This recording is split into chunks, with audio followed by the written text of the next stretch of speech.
खोपोली मुस्लिम बेलदार समाजाच्या वतीने आधार कार्ड अपडेट शिबिराचे आयोजन। खोपोली शहरातील मुस्लिम बेलदार समाजाच्या वतीने विविध कार्यक्रमाचे आयोजन करण्यात येत आहे। मागील आठवड्यात खोपोली नगरपरिषदेच्या डॉक्टर बाबासाहेब आंबेडकर रुग्णालयात रुग्णांना फळांचे वाटप करण्यात आले होते।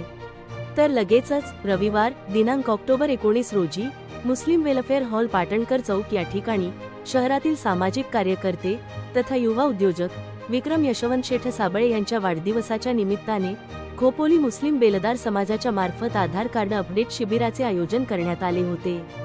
या शिबिराचा लाभ खोपोलीतील अनेक नागरिकांनी घेतला असून यावेळी आयोजित करण्यात आलेल्या कार्यक्रमात माजी उपनगराध्यक्ष कुलदीप अभाई शेंडे, माजी नगरसेवक किशोर पानसारे, खालापूर तालुका शिक्षण प्रसारक मंडळाचे उपाध्यक्ष अबुभाई जळगावकर, सामाजिक कार्यकर्ते संदेश गायकवाड, शिवानी संदेश गायकवाड तसेच मुस्लिम बेलदार समाजाचे अध्यक्ष रऊफ खान यांसह सर्व पदाधिकारी व सदस्य मोठ्या संख्येने उपस्थित होते।